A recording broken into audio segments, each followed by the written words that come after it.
Hey folks, welcome to my YouTube channel. My name is Chris, and today I am going to be talking about this bag mainly and a few other things. But this bag contains my concert shirts that I purchased probably from 1987 to 1992, 93. I've had these bagged up in this bag probably since about 1995. And I dug this bag out of my closet, opened it up, and I kind of can still smell the fabric softener from the last time I washed these before I put them in here. Amazing. But they've been in here probably, 29 years? But I have about 20 shirts in here, I think. I'm going to dump these out of this bag.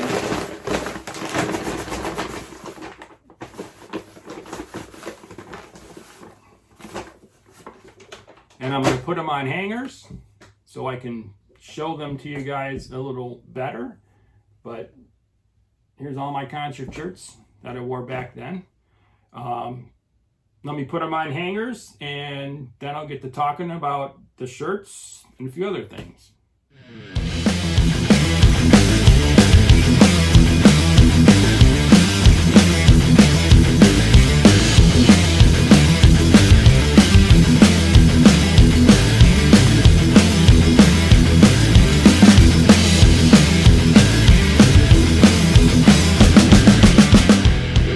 All right, got them all on hangers, and I think I said there were 20. There was 20. I just wanted to give you a little background in my music history, I guess. I mean, I was born in the 60s, and all through the 70s, my family would always be listening to music. My sisters had record players. You know, I started off collecting 45s. I got about 145s. I should do a video on that. But remember these record cases? Holds 45s and everything. Kind of interesting. I've had those. My sister started. A lot of those were from my sisters, and I just inherited them. Then music evolved into cassette tapes.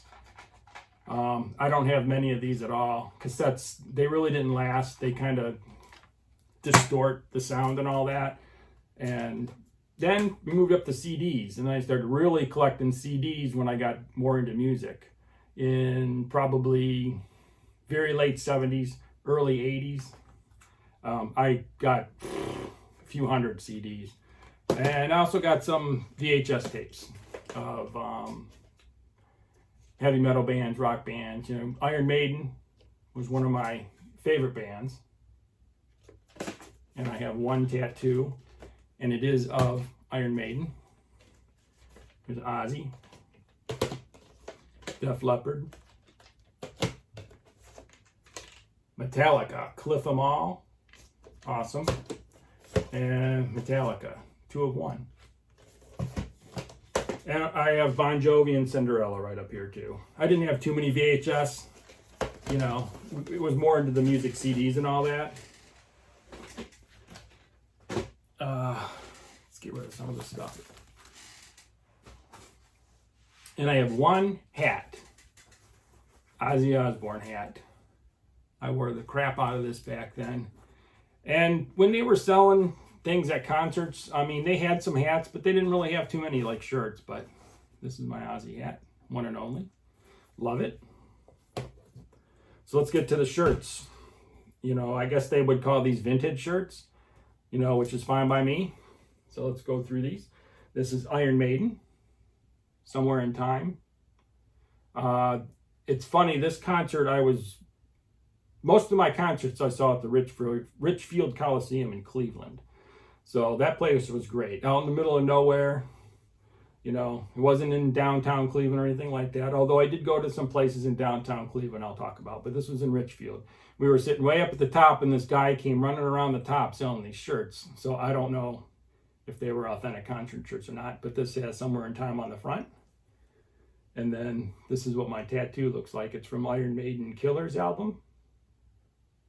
I don't know if you can get a good picture of it, but right there it is.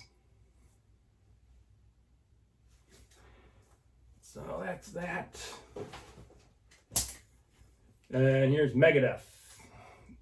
This piece sells, but who's buying? Loved Megadeth. Dave Mustaine.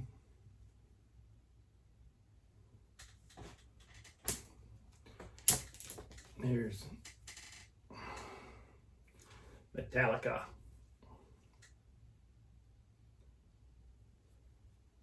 In Vertigo we will go. I was really heavy into Metallica at first, but once they started going a lot more mainstream, I kind of got away from them. Here's Iron Maiden, the first 10 years.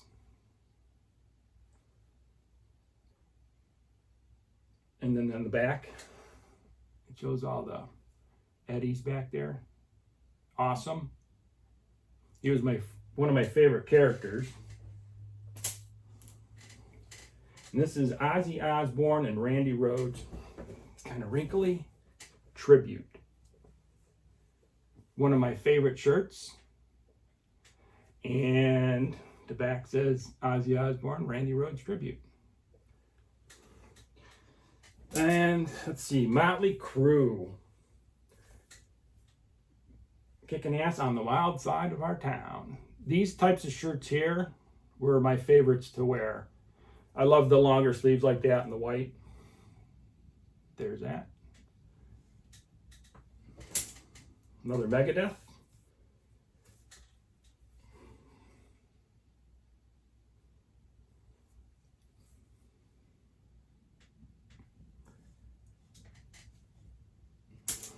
Another Metallica.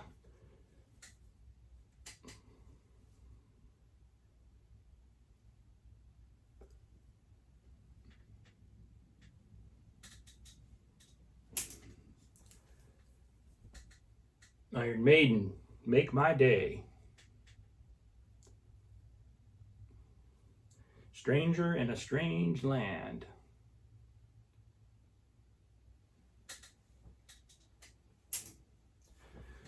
Oh, another Metallica.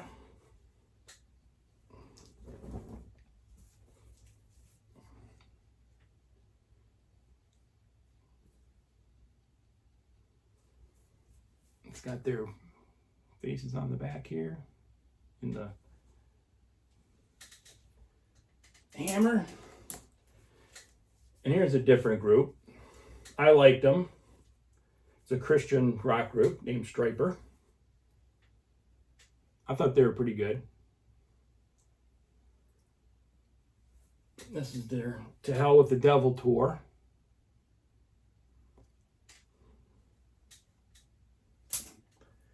And this is one of my favorite shirts from Ozzy Osbourne, and it's called considered an all-over shirt.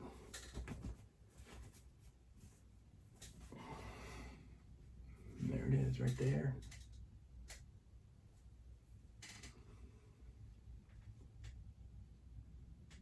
Let's go to the back. It's a pretty cool shirt. That's a good one. Another Motley Crue. Dr. Feelgood.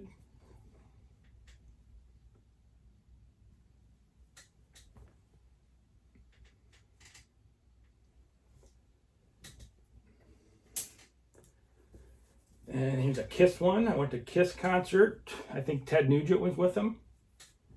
It's a dirty job, and somebody's got to do it. I remember I went to this concert with the girl I worked with back then, and we had floor seats, and at the end of the concert they threw all these balloons down from the ceiling, and I was able to grab one for her. She was very thankful. And floor seats weren't the greatest back then. I didn't think so, because everyone was at an even level, and by the end of the concert, or even the middle, I mean, people were standing on their chairs, so everyone was like standing on their chairs, so you really weren't getting a good view. I mean, I was tall, so I could see, but, you know, shorter people had problems. There's Iron Maiden.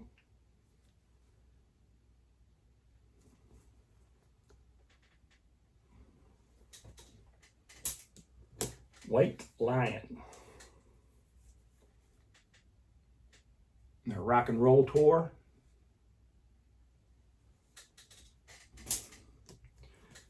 Motley Crue, Girls, Girls, Girls tour. Bad Boy Boogie. Def Leppard. I think Historia tour. I'm not sure if this was their In the Round tour. I think I only seen them once. So this must have been their In the Round tour, where their stage was in the middle and it rotated. So anywhere you had seats, you could see it. It was pretty cool. Rat and Poison was my first concert I ever went to. That was back in '87, I think. So this is Open Up and Say Ah. And finally, Guns N' Roses. They were a great band for quite a while. Appetite for Destruction.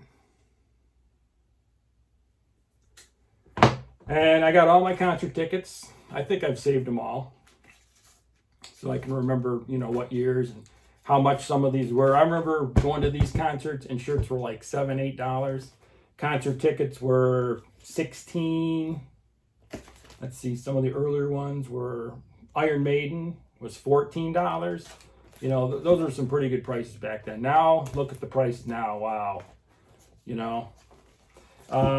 Like I said, I saw most of my concerts at Richfield Coliseum, which was, it wasn't really in Cleveland. It was in Richfield, Ohio, so it was quite a distance from the city. And that was my favorite spot to see a lot of these concerts.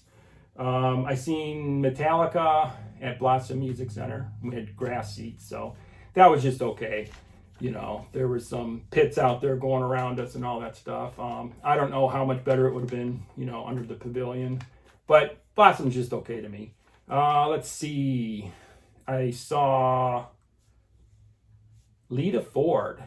Lita Ford I saw at Jogga Lake Amusement Park in Aurora, Ohio, believe it or not. When I heard she was coming there, I made it a point to go that day. She was at this small pavilion, and there was quite a few people wanting to get in, but we were one of the first ones, so we got good seats. And it was a pretty good concert. I liked her. Especially her ballad with Ozzy Osbourne, Kiss Me Deadly. Close My Eyes Forever was the ballad. Her best song was Kiss Me Deadly. Let's see. And I saw Ronnie James Dio at Public Hall. That's downtown Cleveland. That was a small venue. There was an upper ring. I think we were in the upper ring on the side. So it wasn't the greatest, but, it was good. Let's see. And probably one of my wildest concerts I was at the Empire, sort of in the flats in Cleveland, small nightclub, and I saw Gwar there. A friend called me up. He had an extra ticket. He asked me to go. I said, well, I don't really know them, but yeah, sure, I'll go. So we went down there, waiting in line outside. I'm going, man, this is a small place. And they packed a lot of people in there. And I didn't know what to expect from Gwar. But once we got in there, and the concert started, and it was just wild.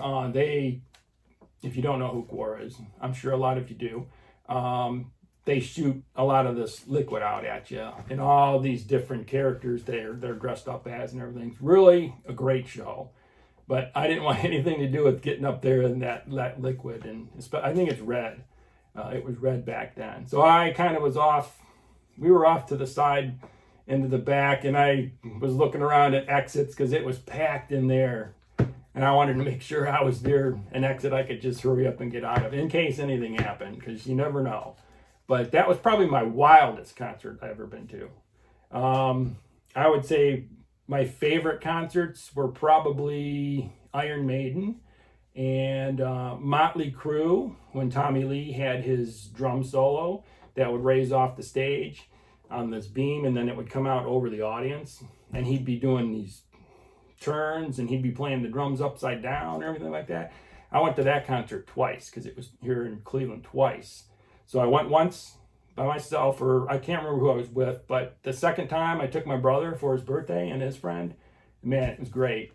My brother played drums when he was younger, And he stayed with it quite a while. He still has a drum set now, but doesn't really play them. And he was into guitar, and he was okay with that, but he stuck with drums. Let's see. I went to a drum fest at a record store in Cleveland. I'm not sure where that was at the time, but I saw Ginger Baker, who was the drummer of Cream, and he talked a lot and put on like a drum fest, telling you the do's and don'ts and how to do this and all that. So it was pretty interesting. There wasn't many people there, so it was a small audience. It was probably kind of cool. And then I saw, I think, a drum fest, a guitar fest I think we went to Peabody's in the Flats a couple times back then it was the late 80s or very early 90s. I can't remember, but I thought that was cool. And I want to talk about Headbangers Ball on MTV. That was pretty great back then. Unfortunately, you could see some on YouTube and things like that. And I was taping them back then on VHS tapes. I had a whole bunch of VHS full of Headbangers Ball. But over time, you get so much, you start collecting, and I just ended up throwing them out. And you got to do what you got to do. Let's see.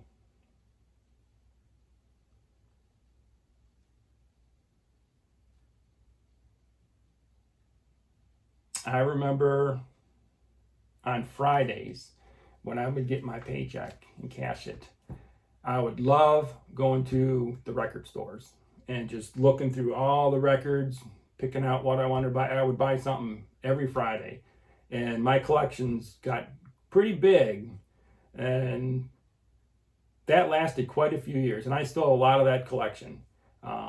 But a lot of the tapes and things like that wear out, I've gotten rid of a lot. And I used to have a room full of posters and blacklight posters and these little glass mirrors you'd win at amusement parks with the rock bands on them and all that.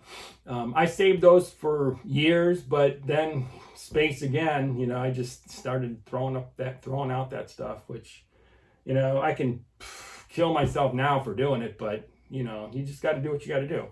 I think that's it. I don't have anything else to show you. I hope you like my vintage t-shirt collection.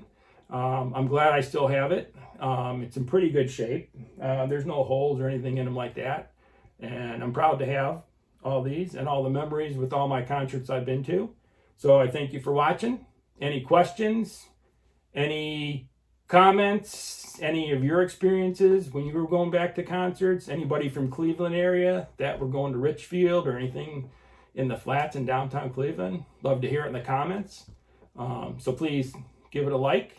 And I appreciate you watching. And let's see, I don't know what I have coming up next, but stay tuned.